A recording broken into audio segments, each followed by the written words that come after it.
We were worried. We were worried about vaginas. We were worried what we think about vaginas, and even more worried that we don't think about them. We were worried about our own vaginas. They needed a context of other vaginas, a community, a culture of vaginas.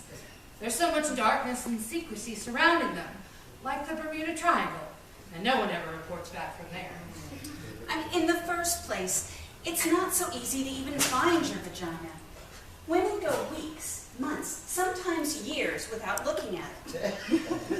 A high-powered businesswoman was interviewed, and she said she was too busy. She didn't have the time. I mean, looking at your vagina, she said, it's like a full day's work. You have to get down there on your back in front of a mirror that's standing on its own, I mean, full-length preferred, and you've got to get in the perfect position, with the perfect light, and then it's somehow shadowed by the mirror and the angle you're at.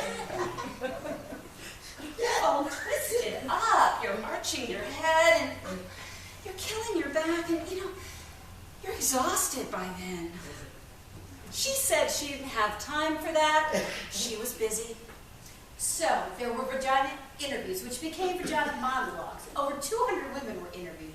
Older women, young women, married women, lesbians, single women, college professors, actors, corporate professionals, sex workers, African American women, Native American women, Caucasian women, Asian American women, Jewish women. Okay. At first, women were elected to talk. They were a bit shy, but once they got in the pool, you couldn't stop them. Women secretly love to talk about their vaginas. They get very excited. Maybe because no one's ever asked them before.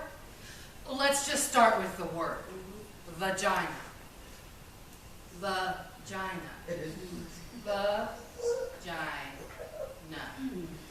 It sounds like an infection at best. Maybe a medical instrument. Hurry, nurse, bring me the vagina.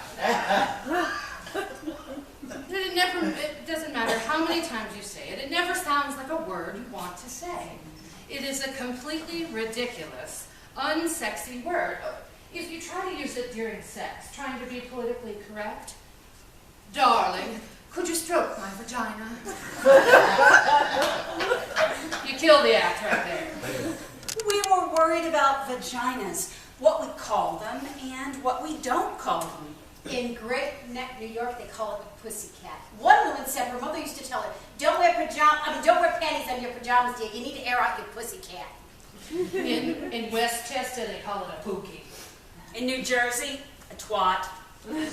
There's a powder box, poochie, poopy, a peepee, a poobaloo, a poonani, a pal, a peach. Toady, dee-dee, nishi, dignity, monkey box. Coochie snorcher, cooter, labe, Gladys Siegelman. VA, a wee-wee, horse spot, nappy dugout. Mongo, mookie, a pajama, fanny boo, mushmallow, A ghoul, possible, Tumali, Totita, Connie. A Mimi in Miami. a split knish in Philadelphia. A Schmenda in the Bronx. We were worried about vaginas. And a few times, a good idea became an outrageous one. This monologue is based on one woman's story. Although the subject came up in every interview, it was often fraught. The subject being hair. You cannot love a vagina unless you love hair. My first and only husband hated hair. He said it was cluttered and dirty. He made me shave my vagina. It looked puffy and exposed like a little girl. This excited him. When he made love to me, my vagina felt the way a beard must feel. It felt good to rub it and painful like scratching a mosquito bite. It felt like it was on fire. I refused to shave it again. Then my husband had an affair. When we went to marital therapy, he said he screwed around because I wouldn't please him sexually. I wouldn't shave my vagina. The therapist had a German accent and gasped between sentences to show her empathy. She asked me why I didn't want to please my husband. I told her I thought it was weird. I felt little when my hair was gone down there, and I couldn't help talking in a baby voice. Skin got irritated and even calamine lotion wouldn't help it. She said that marriage was a compromise. I asked her if shaving my vagina would stop him from screwing around. I asked her if she had made cases like this before. She said that questions diluted the process. I needed to jump in. She was sure it was a good beginning. This time, when we got home, he got to shave my vagina. It was like a therapy bonus prize. He clipped it a few times, and there was a little blood in the bathtub. But he didn't notice it because he was so happy shaving me. Then later, when my husband was pressing against me, I could feel his spiky sharpness sticking into me, my naked puppy vagina. There was no protection. There was no fluff. I realized then that hair is there for a reason. It's the leaf around the flower, the one around the house. You have to love hair in order to love the vagina. You can't just pick the parts you like. And besides, my husband never stopped screwing around.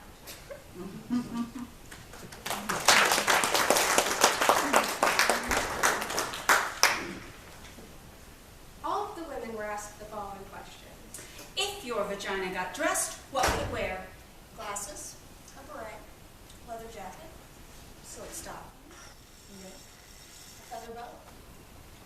A male tuxedo, jeans, something form-fitting. Emeralds, an evening gown, sequins, Armani only. a tutu, see-through black underwear, a taffeta ball gown. Something machine washable. A costume eyeglass, purple velvet pajamas, angora, a red bow. Ermine and pearls, a leopard hat, a silk kimono, sweatpants, a tattoo. An electrical shock device to keep unwanted strangers away.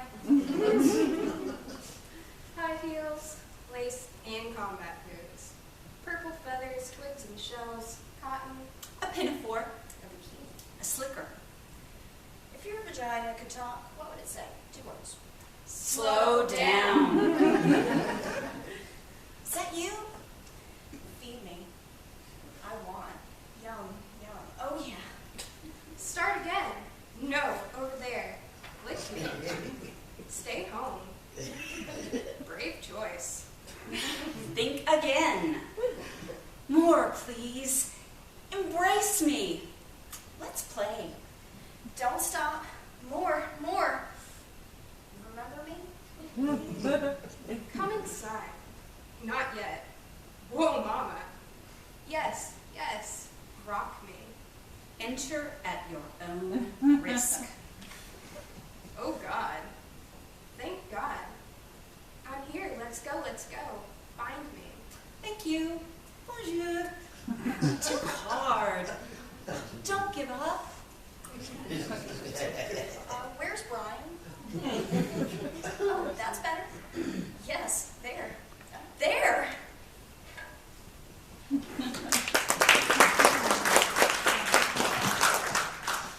A group of women between the ages of 65 and 75 was interviewed. These interviews were the most poignant, possibly because many of these women had never had a vagina interview before. One woman, who was 72, had never even seen her vagina. She had washed herself in the shower and the bath, but never with conscious intention. She had never had an orgasm. At 72, she went into therapy, as they do in New York. And with the help of her therapist, she went home one afternoon by herself, lit some candles, took a bath, played some music, and she got down with herself. She said it took her over an hour because she was arthritic. But when she finally found her clitoris, she said she cried. This monologue is for her, the flood. Down there? Oh, I haven't been down there since 1953. No, it had nothing to do with Eisenhower. It's a cellar down there. It's very damp, clammy. You don't want to go down there. Trust me, you'd get sick. It's so suffocating, very nauseating. The smell of the clamminess and the mildew and everything. Smells unbearable. Gets in your clothes. No, there was no accident down there. I mean, it didn't blow up or catch on fire or anything. It wasn't so dramatic. I mean, I just... Never mind. No! Never mind. I can't talk to you about this. What is a nice girl like you going around talking to old ladies about their down there's for? We didn't do this kind of thing when I was a girl. What? Oh, Jesus. Okay, all right. There was this boy, Andy Leftkoff. Oh, he was cute. Well, at least I thought so. And he was tall like me, and I really liked him. And he asked me out for a date in his car, and we went to the... I can't tell you this. I can't do this. Can't talk about down there. I mean, it's there. It's like the cellar. There's rumbles down there sometimes, and you can hear the pipes, and things get caught there. Little animals and things. It gets wet. And sometimes you have to plug up the leaks. I mean, otherwise, doors closed, you forget about it. I mean, it's part of the house. But you don't see it or think about it. I mean, it has to be there because every house needs a cellar. Otherwise, the bedroom would be in the basement. Oh, Andy. Andy Leftkoff. Leftkoff, right. Oh, Andy was good looking. Oh, he was a catch. That's what we called it in my day. We were in his car, a new white Chevy Bel Air. And I remember thinking that my legs were too long for the seat. I have very long legs. They were smushed up against the dashboard, and I was looking at my big kneecaps when all of a sudden he just kissed me in this surprisingly take-me-by-control way like they do in the movies. And, well, I got excited. I was so excited. And, there was a flood down there. I mean, I couldn't control it. It was like this force of passion, like this river of life. It just flooded out of me. It just flooded right out onto my panties, right out onto the car seat of his new white Chevy Bel Air. It wasn't pee. And it was smelly. Well, frankly, I didn't smell anything, but he said, Andy said it smelled like sour milk and it was staining his car. I was a stinky, weird girl, he said. I wanted to explain that his kiss had caught me off guard. I wasn't normally like this. I tried to mop up the flood with my dress. It was a new yellow primrose dress, and it looked so ugly with the flood on it. Andy drove me home without saying another word. And when I got out of the car and I closed the door, I closed the whole store. Shabam! Locked it, never opened for business again. Well, yeah, I dated some after that, but the idea of flooding, it made me too nervous, so I never even got close again. Oh, yeah. I had dreams. Oh, I had crazy dreams. Oh, they were dopey. Well, why? Burt Reynolds. I don't know why. He never did a thing for me in life, but in my dreams, woo, it was always Burt and I, Burt and I, Burt and I. I mean, it was always the same general dream. We'd be out, Burt and I, and it would be some restaurant, like you'd seen Atlantic City, all big, and with the chandeliers, and there was stuff, and waiters, thousands of waiters with the vests. And Bert would hand me this corsage, and I would pin it on my blazer, and we'd laugh. We were always laughing, Bert and I. Laughing. Oh. We would eat shrimp cocktail, huge shrimp, fabulous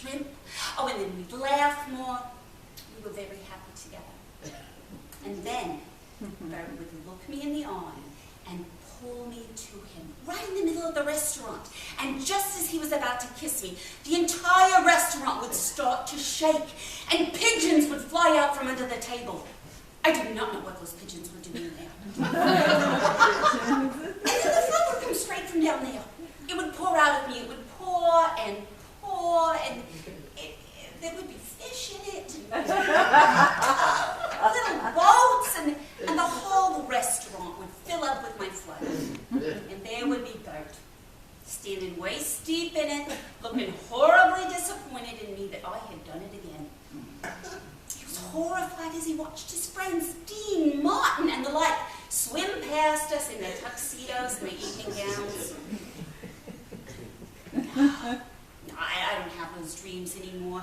Not since they took out just about everything connected with down there. You know, they moved out the uterus, the tubes, the whole works. Oh, the doctor, he thought he was being funny. He said if you don't use it, you lose it.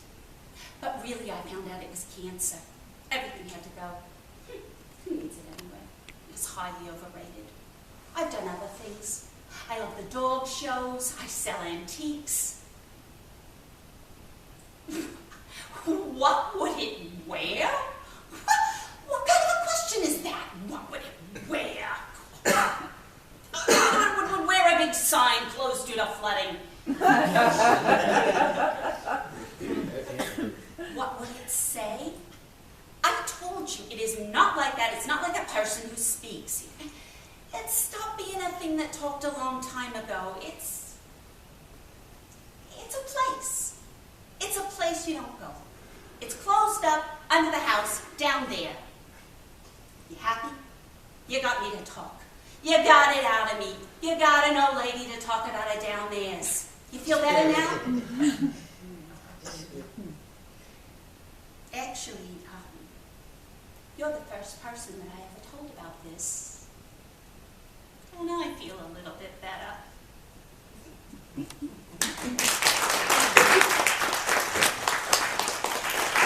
Workshop asked us to draw a picture of our own fabulous, unique, beautiful vagina. That's what she called it. She wanted to know what our own fabulous, unique vagina looked like to us. One woman who was pregnant drew a big red mouth with coins coming off of it. Another rather skinny woman drew a serving platter with a sort of Devonshire pattern on it. I drew a big black dot with little squiggly lines surrounding it. The black dot was equal to a black hole in space, and the squiggly lines were meant to be people or things or just your basic atoms that got lost there. I always thought of my vagina as an anatomical vacuum, randomly sucking up particles from the surrounding environment. I did not think of my vagina in practical biological terms. I did not, for example, see it as something attached to me. In the workshop, we were asked to look at our vaginas with hand mirrors.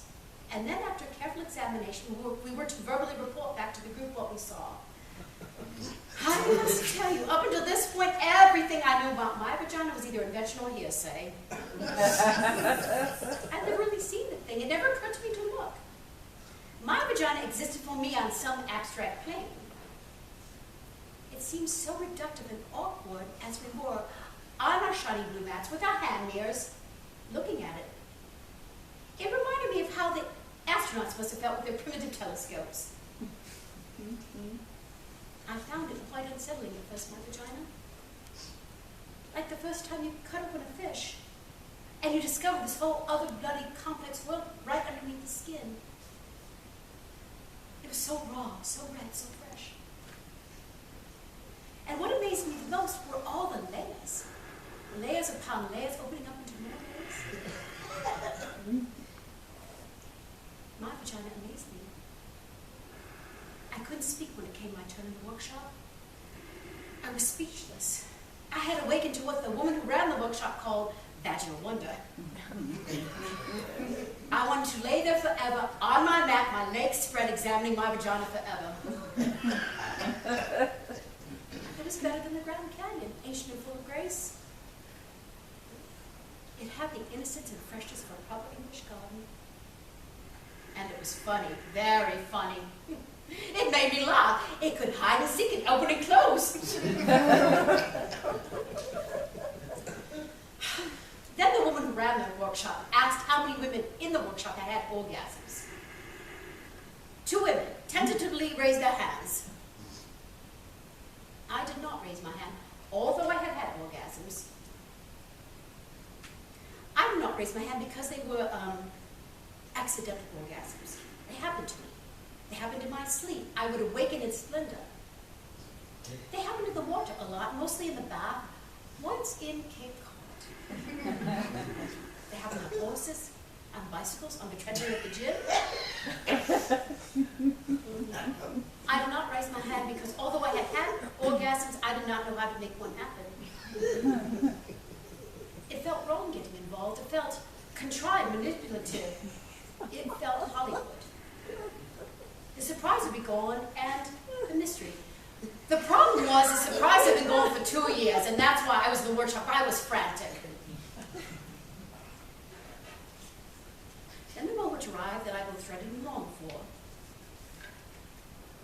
The woman who ran the workshop asked us to take out our hand mirrors and see if we could locate our clitoris.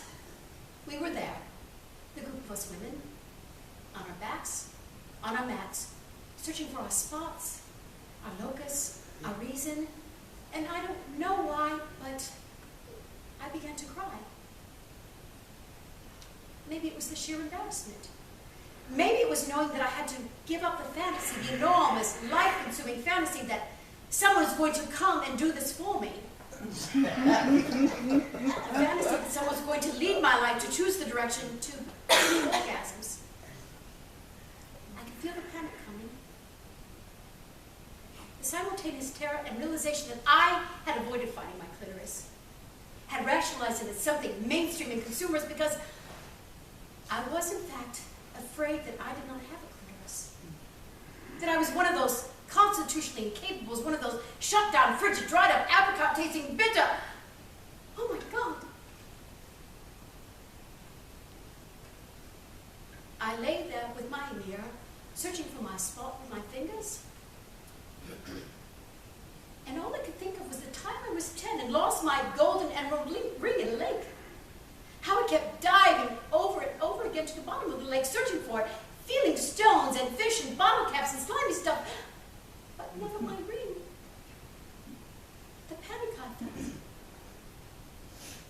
I knew I would be punished. The woman who ran the workshop saw my insane scrambling, sweating, and heavy breathing, and she came over. I said, "It's gone! I lost it! I lost my clitoris! I should have let it swim!" She laughed. She explained to me that my clitoris was not something I could lose. It was part of me, the essence of me, she said. She said it was both the doorbell to my house and the house itself. I didn't have to find it, I had to be it.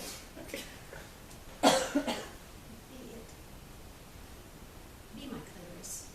Be my clitoris. I lay back, I closed my eyes, I put the mirror down, I watched myself floating above myself. I watched as I slowly began to approach myself and re-enter. I felt like an astronaut re-entering the surface of the Earth. It was very quiet and gentle, this re-entry. I bounced and landed and bounced. I came into my own muscles and blood and cells, and then I slid into my vagina. It was suddenly easy and I fit. I was all warm and pulsing and young and alive. And then, without looking, I put my finger on what was suddenly to become me. There was a little quivering at first which urged me to stay. Then the quivering became a quake, an eruption, layers dividing and subdividing. The quake broke open into an ancient light of silence, which opened into a plane of music and colors and longing and innocence. And I felt connection, calling connection, as I lay there thrashing around my little blue mat. My vagina is a shell. destiny but you know. I am arriving as I am beginning to read my vagina, me. An Intimate Journey by Natalie N.J. The clitoris is pure in purpose. It's the only organ in the body designed purely for pleasure. It's just a bundle of nerves, 8,000 nerve fibers to be precise. That's more than in the fingertips, the tongue, and it's twice the number found in a penis. Why use a handgun when you have a semi-automatic?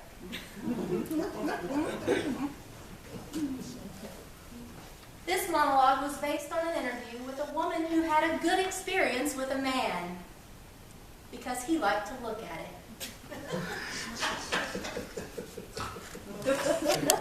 This is how I came to love my vagina. Oh, it's embarrassing because I know it's not politically correct.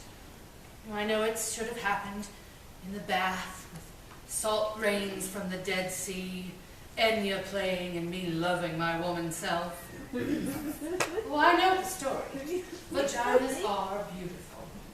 Our self-hatred is only the internalized repression and the hatred of the patriarchal culture. It isn't real. Pussies unite. I know it all. Like if we'd grown up in a culture where fat thighs were beautiful. We'd all be pounding down milkshakes and Krispy Kremes, lying on our backs, spending our days thigh expanding. We didn't grow up in that culture. I hated my thighs, and I hated my vagina even more. I thought it was incredibly ugly. Now, I was one of those women who had looked at it, and from that moment on, I wished I hadn't. It made me sick. I felt sorry for anyone who had to go down there. And in order to survive, I began to pretend that I had something else between my legs. I would imagine furniture. Cozy futons with light cotton comforters, velvet settees, leopard rugs, or pretty things, silk handkerchiefs, or quilted pot holders, or place settings. I became so accustomed to this that I lost all memory of having a vagina. When a man was inside me, I would imagine him inside a mink-lined muffler. Or a Chinese bowl. But then I met Bob. Bob was the most ordinary man I had ever met. He was tall and thin and wore khaki tan clothes. Oh, Bob did not like spicy foods, and he did not listen to Prince. He had no interest in sexy lingerie. In the summer, Bob spent time in the shade. He did not share his inner feelings. He had no issues or problems, and he wasn't even an alcoholic. Bob wasn't very funny or articulate or mysterious. He wasn't mean or unavailable. He wasn't self-involved or charismatic. Oh, he did not drive fast. I didn't particularly like Bob. I would have missed him altogether if he hadn't reached down to hand me my change that I dropped on the deli floor. When he went to hand me my pennies and quarters, his hand accidentally touched mine. Something happened. I went to bed alone. But that's when the miracle occurred. You see, it turned out that Bob loved vaginas. He was a connoisseur. He loved the way they looked. He loved the way they felt. He loved the way they smelled, the way they tasted. But most importantly, he loved the way they looked. He had to look at them. The first time we had sex, he told me he had to see me. I'm right here, I said. No, you, he said. I have to see you. Turn on the light, I said. Thinking he was some weirdo and freaking out in the dark. And he turned on the light. Okay, he said. I'm ready to see you.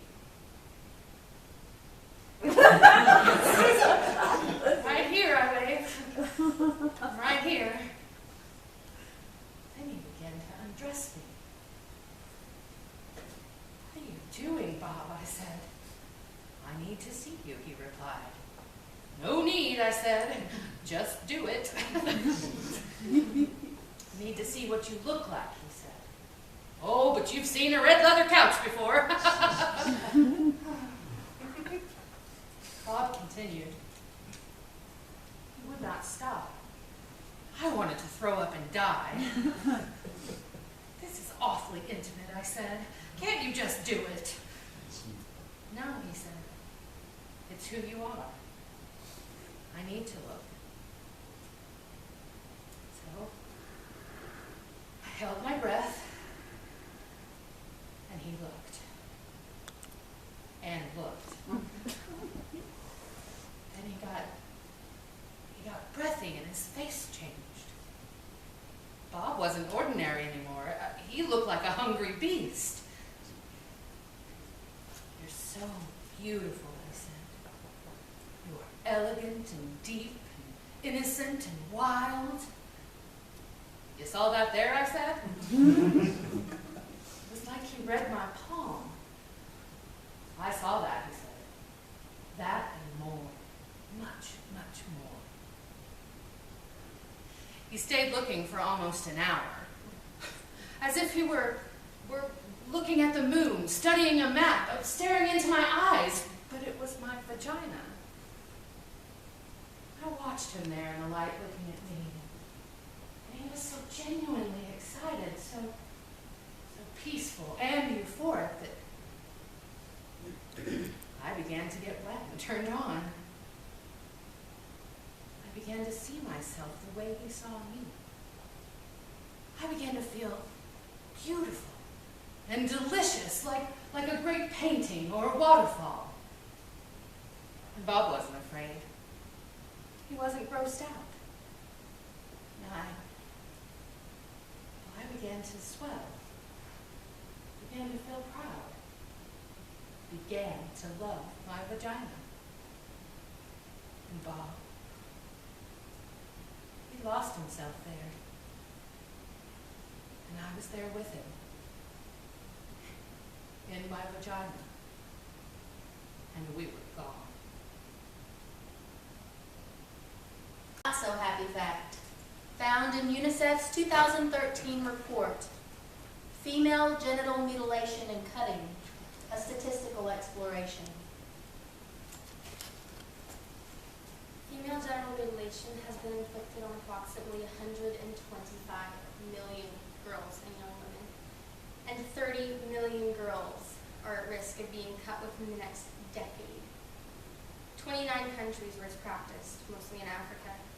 About 3 million girls a year can expect a knife, or a razor, or a glass shard to cut their clitoris or remove it altogether. In a man, it would range from amputation of most of the penis to removal of all of the penis. Short-term results include tetanus, hemorrhages, cuts in the urethra, bladder, and vaginal walls. Long-term include chronic uterine infection, increased agony and danger during childbirth, and early deaths.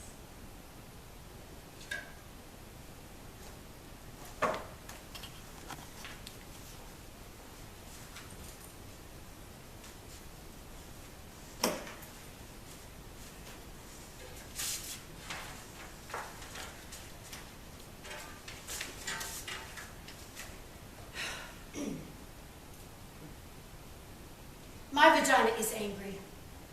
It is. My vagina is pissed off. It's furious and it needs to talk. It needs to talk about all this shit. It needs to talk to you. I mean, what's the deal? An army of people out there thinking of ways to torture my poor ass gentle-loving vagina? Spending their days inventing psychoproducts and nasty ideas to undermine my pussy. Vagina motherfuckers. All this shit they're constantly trying to shove up us, clean us up, make it go away. Well, my vagina's not going anywhere. It's pissed off and it's staying right here. Like tampons. What the hell is that? A dry wad of fucking cotton stuffed up there. Why can't they suddenly lubricate the tampon? As soon as my vagina sees it, it goes into shock. It closes it up and says, forget it. You need to convince the vagina vagina. Introduce it to things, prepare the way. That's what foreplay's about. You've got to seduce my vagina, engage my vagina's trust. You can't do that with a dry wad of fucking cotton.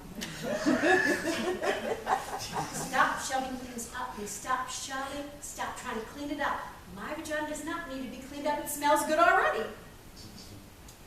Don't try to decorate. Don't believe him when he tells you it smells like rose petals when it's supposed to smell like pussy. I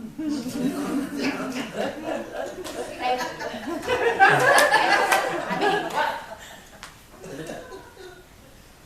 That's what they're trying to do. They're trying to clean it up, make it smell like a bathroom spray or a garden.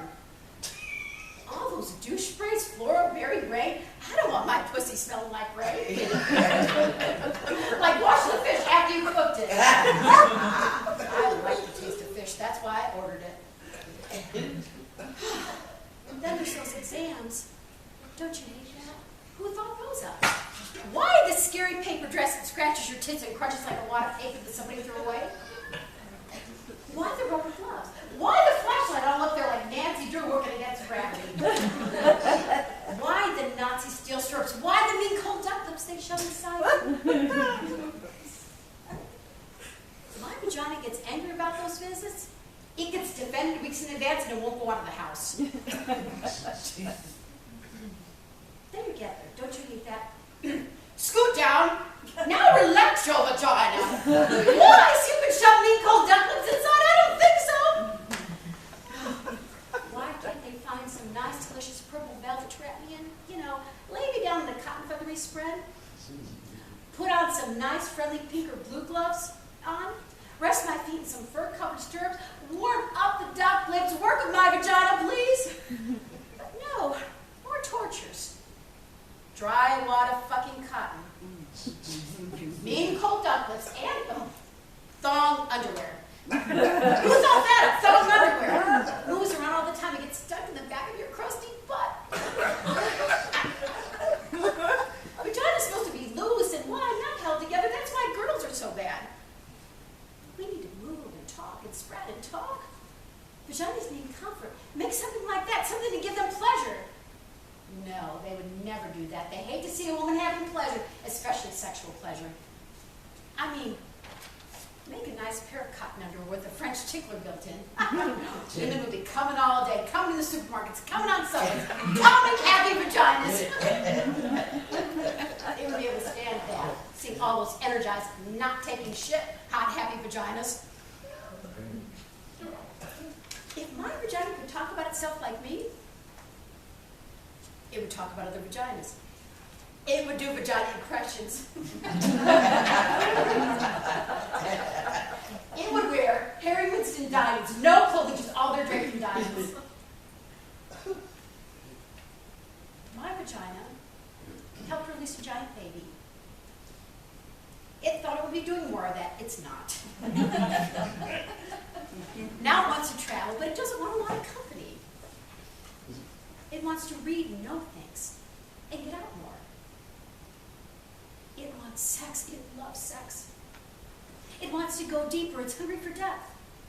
It wants kindness. It wants change. It wants silence and freedom and gentle kisses and warm liquids and deep touch. It wants chocolate. It wants to scream. It wants to stop being angry.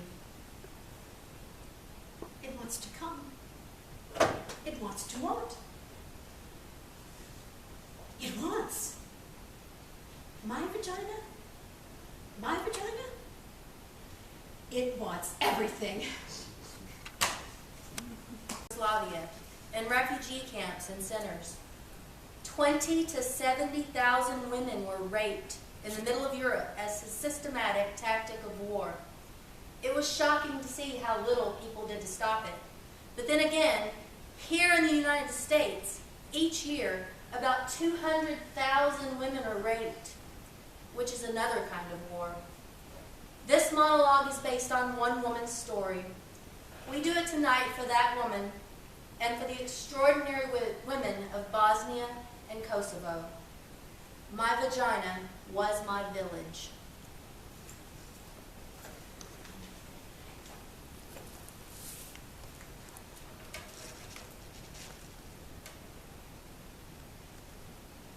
My vagina was green. Water soft pink fields, cow mooing, sun resting, sweet boyfriend touching lightly with soft piece of blonde straw.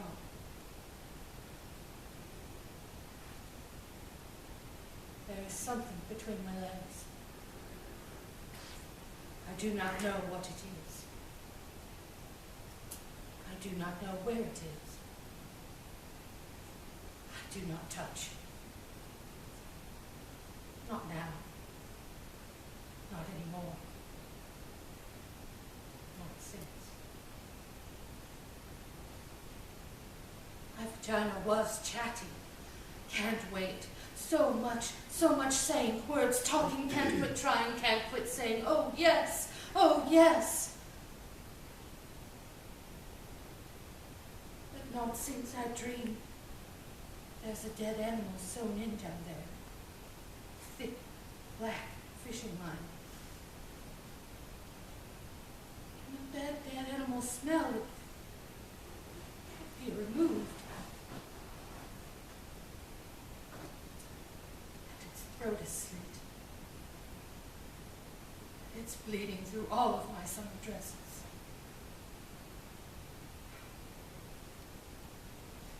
My vagina.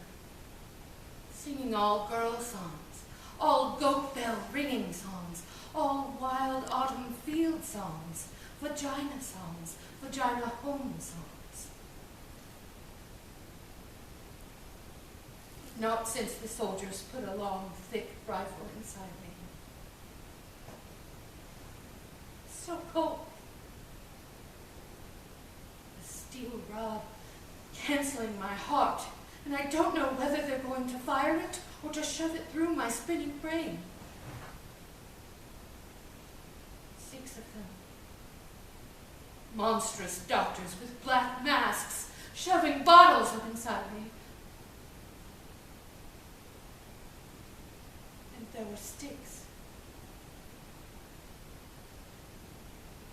And the end of the broom.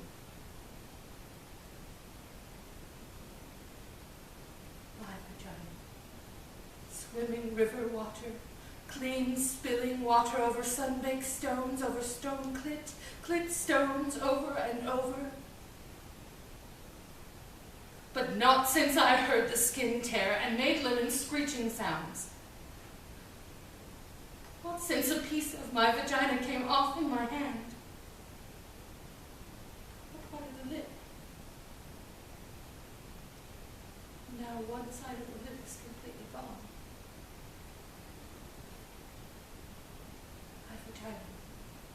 Alive, wet, water village. My vagina, my hometown.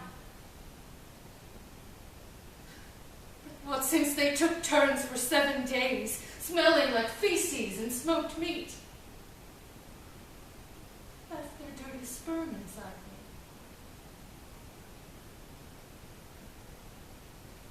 me. Now it became a river of poison.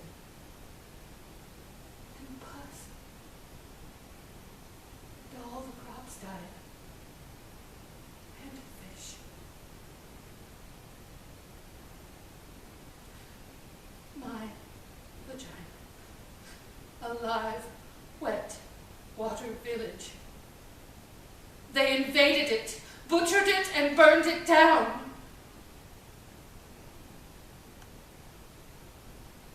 I do not touch now. Do not visit. I live someplace else now. I do not know where that is.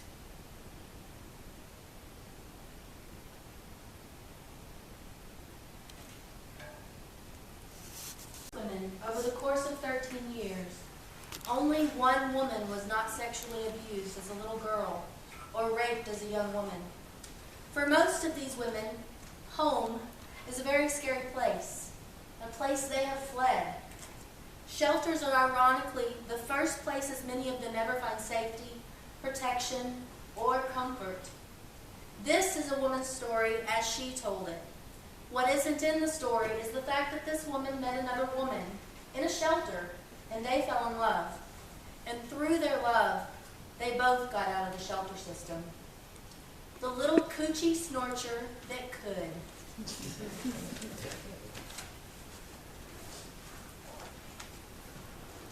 Memory. December 1965. 5 years old. Mama tells me in a scary, loud, life-threatening voice to stop scratching my coochie snorcher. I become terrified that I've scratched it off down there. I do not touch myself again, even in the bath. I'm afraid of the water getting in, filling me up so I explode. I put Band-Aids over my coochie snorcher to cover the hole. But they fall off in the water. I imagine a stopper, a bathtub plug there, to prevent things from entering me. I sleep with 3 pairs of Happy Heart pattern cotton underpants underneath my snap-on pajamas. I still want to sometimes, but I don't. 7 years old, Edgar Montaigne, who is 10, gets angry at me and punches me with all his might between my legs. It feels like he breaks my entire self. I limp home. I can't pee. My mom asks me what's wrong with my coochie snorcher, and when I tell her what Edgar did to me, she yells at me and she says, "Never let anyone touch me down there again." I try to explain to her that he didn't touch it, Mama. He punched it. 9 years old. I play on the bed, bouncing and falling, and I impale my coochie snorcher on the bedpost. I make a high-pitched screaming noise that comes straight from my coochie snorcher's mouth.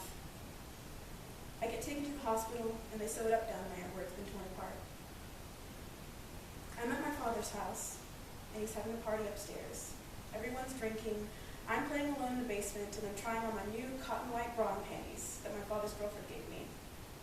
Suddenly, my father's best friend, a big man Alfred, comes up from behind me and pulls my new underpants down and sticks his big hard penis into me. I scream. I kick. I try to fight him off, but he already gets in. My father's there, and then he has a gun, and there's a loud, horrible noise, and then there's blood all over Alfred, all over me. So much blood. I'm sure my coochie snorcher is finally falling out. Alfred is paralyzed for life, and my mama doesn't let me see my father for 7 years. 13 years old. My coochie snorcher is a very bad place. A place of pain, nastiness, punching, invasion, and blood. It's a site for mishaps, a bad luck zone. I imagine a freeway between my legs, and I am traveling, going far away from here. 16 years old. There's this gorgeous 24-year-old woman in our neighborhood, and I stare at her all the time. One day she invites me into her car. She asks me if I like to kiss boys. I tell her I do not like to do that. She says she wants to show me something, and she leans over and she kisses me so softly on the lips, with her lips. Then puts her tongue in my mouth. Wow. She asks me if I want to come over to her house, and then she kisses me again, tells me to relax, to feel it, to let her tongues feel it. She asks my mama if I can spend the night, and my mother's delighted that such a beautiful, successful woman has taken an interest in me. I'm scared and I can't wait. Her apartment's fantastic. She's got it all hooked up. It's the 70s, the beads, the fluffy pillows, the mood lights. I decide right there that I want to grow up and be a secretary just like her. She makes a vodka for herself, and then she asks me what I want to drink. I say the same thing she's drinking, and she says my mom probably wouldn't like me drinking vodka. I say she probably wouldn't like me kissing girls either, and the pretty lady fixes me a drink. Then she changes into this chocolate satin teddy. She's so beautiful. I always thought bulldaggers were ugly. I say, "You look great." And she says, "So do you." I say, "But I only have this white cotton bra and panties." Then she dresses me, slowly, in another satin teddy. It's lavender like the first soft days of spring. The alcohol has gone to my head and I'm loose and ready. There's a picture over her bed of a naked black woman in a huge afro. She gently and slowly lays me out on the bed, and just our bodies touching makes me come.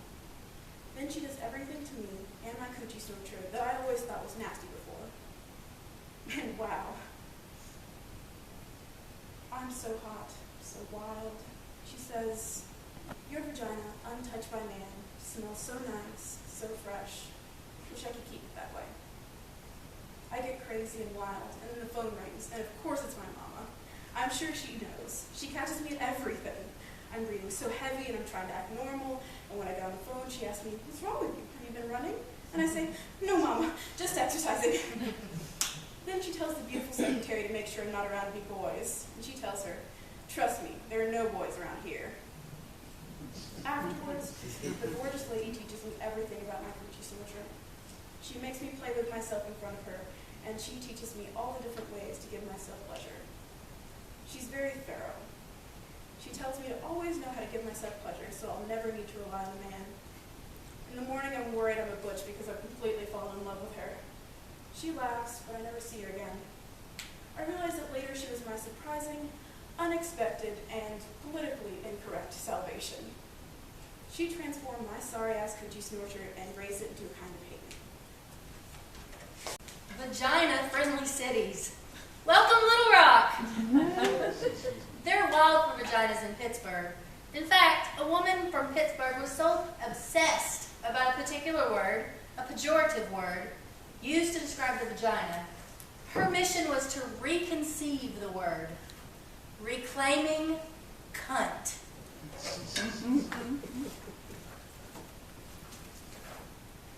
I call it cunt.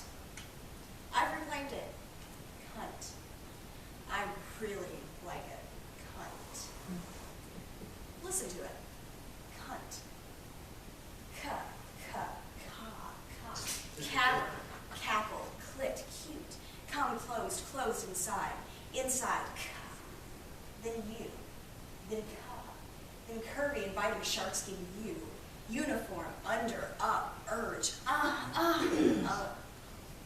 then M, then cunt. Snug letters fitting perfectly together. Nest, now, nexus, nice, nice. Always depth, always round and uppercase. Cunt. N, a jagged, wicked electrical pulse. Then soft N, warm N. Cunt.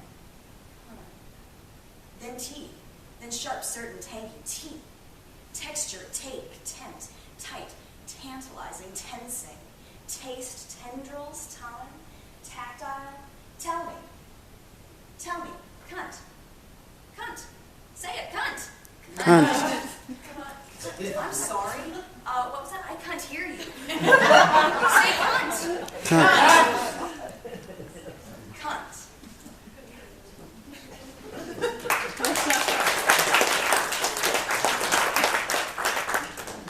6-year-old girl. A 6-year-old girl was interviewed. If your vagina could talk, what would it say? It would say words that begin with V and T. Violin and turtles are examples. If your vagina got dressed up, what would it wear? Red high tops and a Mets cap. Worn backwards. What does your vagina remind you of? A pretty dark peach. Or a treasure that I found that's all mine. What's your favorite thing about your vagina? Somewhere really, really deep inside, there's a really smart brain. What does your vagina smell like? Snowflakes. Have a rich, compelling, complex relationships with their vaginas. This particular woman blows my mind. She was a sex worker, but she only did sex work with women. The woman who loved to make vaginas happy.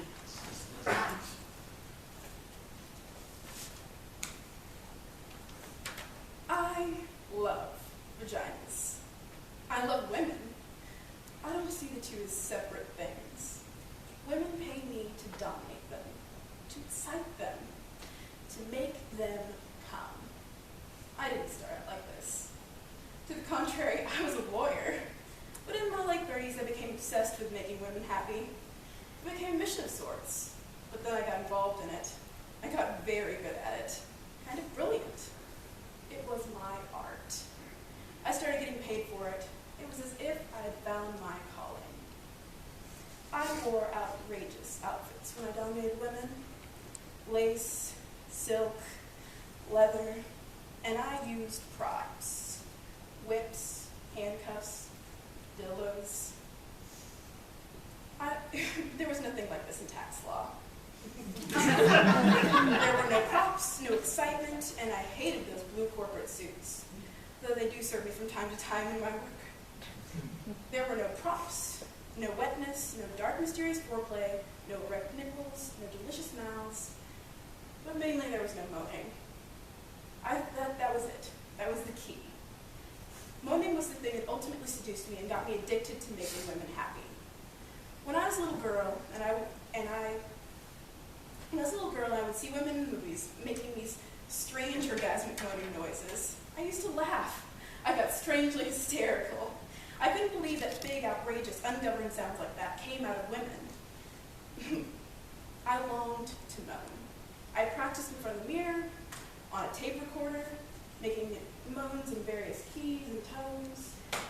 But always when I played it back, it sounded fake. It was fake.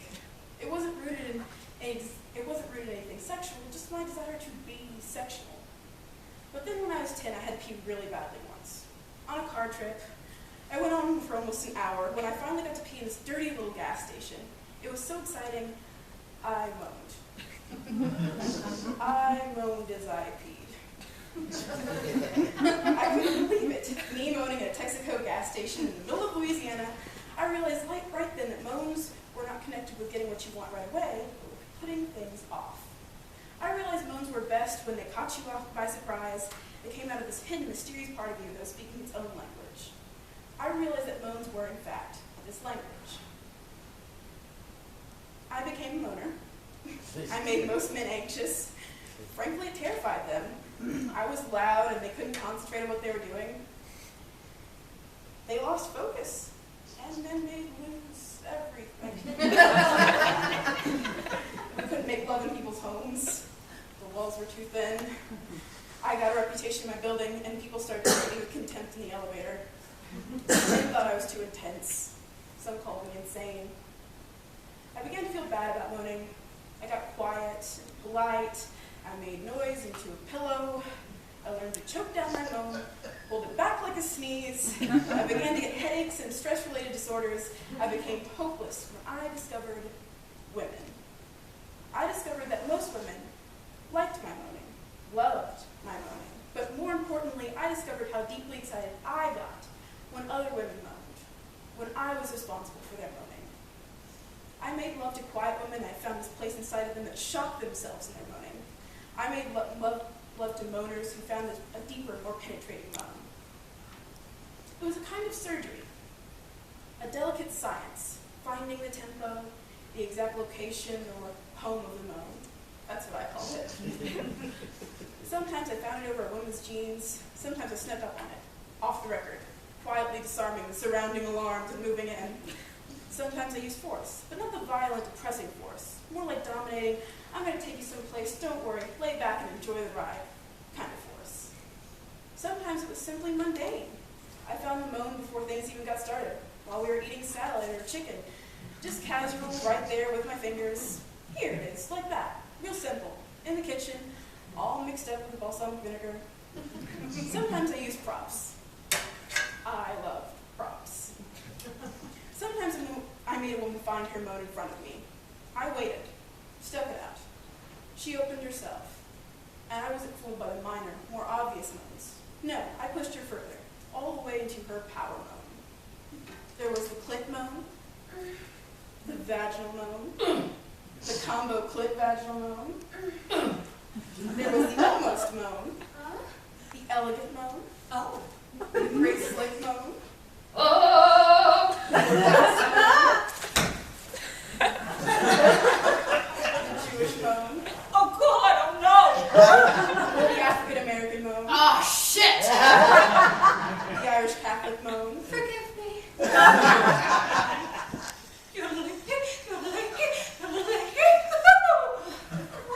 The baby moan. The doggy moan.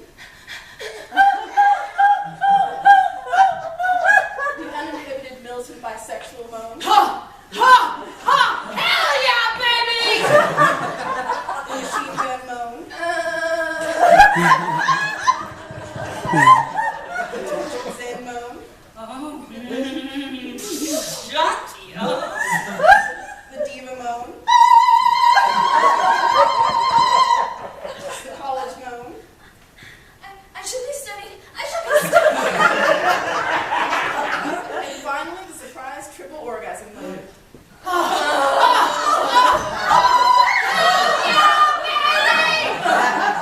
Thank you.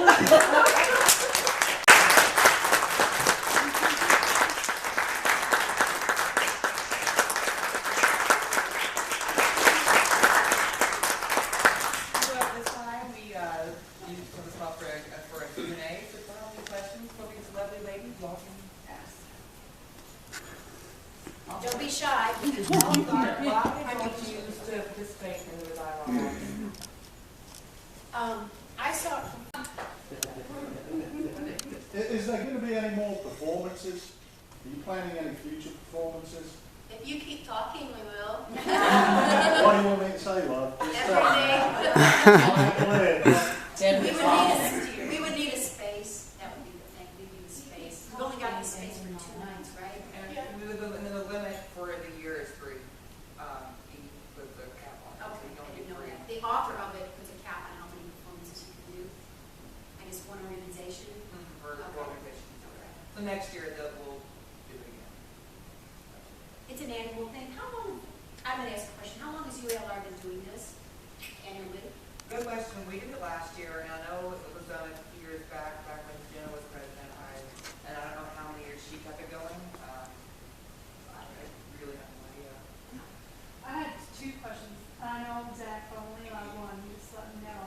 I found it interesting that the spontaneous response in the audience, when you tell something that involves humor or that we feel somehow comfortably connected with, there's a natural desire to clap. I most want to clap after the Bosnian thing, and I thought, oh my God, if I clap, everyone's going to think I'm weird. I think we were all so moved. Right. Yes, and I just think it's interesting. And I wonder, why don't we clap? When obviously then I'm not the only one that felt that. Why don't we clap?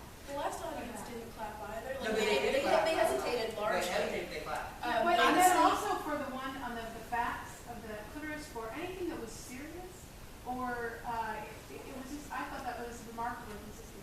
Because claps are a sign of approval, and Right. if you're approving like terrifying rape or like But clit I- violation, then I guess But that's I what was we just associate in talking our about heads. performance. Yes. That's what we associate in our heads, so we get tricked into thinking that we can't clap Right, for that performance. maybe someone will think I'm clapping For for the content. We had a smaller crowd last night, and I noticed after the very first monologue that no one clapped, and I wasn't here for the last performance, the last rehearsal when Zach said that we don't need to clap up here, till Allie told me today, so, anyway, last night after the first monologue, nobody clapped, and I had my iPad in my hand, so I was like trying to start a clap. So after that, after each monologue last night, I would start clapping until they started clapping. So that's why they clapped last night after your Bosnian thing, because I'm like, oh, okay. But tonight I didn't have to do that. Thank you. Our monologues. all I got in response was, oh, that was really funny, or, well, how could you think that was worth A lady listening was to? I just thought that was interesting. A lady was here last night. It struck me because she said she was glad the more skanky monologues weren't in it. And I thought, what do you mean by that? I mean, I don't understand what that means. She you couldn't know? handle much more of me. Exactly. And I go, what does that mean? Is it the language that's skanky? Is it? I don't understand that. You know. And I was thinking that it would be interesting, and I don't know if that's allowed because we're doing the vagina monologue, so, but to have a bit of point counterpoint of a little bit of, just a little bit of information about the other side, so to speak, Like what? men's point of view. Yeah, the Eve Ansler has a whole organization called V-Day, and so while men aren't allowed in the actual vagina monologues, there are other things that she does, like V-Day Men, and it's basically a part of education, so it's not as fun as this, but there's other ways that get men involved. Right, like the Right. men's response to the questions, or the Right. men's response to what That these would be- women are saying, and what do they think they're really saying, versus what do the women think they're really saying. just as That's a far as good having idea. a dialogue rather than just. I want to thank my men friends that came. Thank you so much. Thank you. And I want to hear what the guy in the battle has to say. When she invited me, the only time I ever heard about this, I watched the episode of Friends. So I was thinking, okay, well, I won't be sitting there, won't go come out, and she's going to start yelling at me. So, Is that why you sat all the way in the back? what reason? By the door, like the closest to the door. You could exit if you got uncomfortable. See, that's the problem with the dialogue thing, is that this was created quite a long time ago. Well, not very long, but long enough to where it's just like, a dialogue didn't exist, so women had to talk. And so since then, it's just been a tradition. So I guess there's like, I guess it's a nice tradition, but there should be things added to it to where there's a more dialogue between men and women. But the reason why it's like that is because there was just men at the time it was created. It was just men talking, and so women need to speak out. My vagina is angry. I am sexual. I want this. This happened to me. So I guess that's why there's not a dialogue, because it's a tradition now. So maybe we can fix it past that. Women get very excited talking about their vaginas, mainly because no one's ever asked them before. I've had a great time just posting on Facebook. I'm going to vagina rehearsal. When I would be texting my mother over there about the vagina rehearsals, I didn't want to spell out monologues, so I would write vagina monologues. You're talking about like backstage, outside in the cold, really, like about dressing up as vaginas next time. Like, cause I was shaking the first performance. I was like, well, if I was just dressed up as a giant vagina, it would prove my point. And also, you couldn't see me move. You can't judge me if I'm a vagina. Right in the clip, probably. Yes, I said I was going to develop the Avenue Q version of vagina monologues. Thank you, Maggie. Any other questions? Pushing a big snuggie. Oh, what's snuggies? Mine would be like an electric blanket. I have a question to the audience. If your vagina or Whatever part vagina, mangina got dressed up, what would it wear? Cowboy hat. Tennis shoes. Sweats. My first thought was, why would I wear anything? Yeah. What do we are? Really easy. Show that we are. Show easy. I never go anywhere without a hat. At my age, an ace bandage.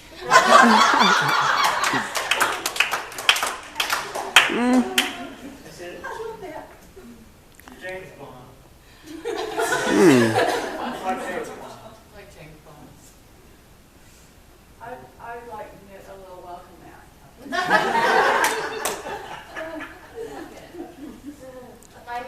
Mine would wear like a sign that says no trespassing. Thank you. I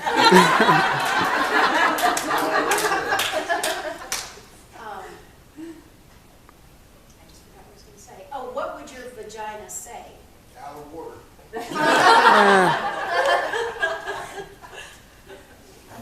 Mine would be On vacation. music notes floating out of it. Do you have a certain name for your vagina? I know what you're. What? Pussy galore. Oh, shit. I said last night I have two names for my vagina, depending on the condition it's in. A punani when it's, and then a pukaki when it's really nasty. Mine is Joanne. I love the look on my husband's face. Hi, Dad.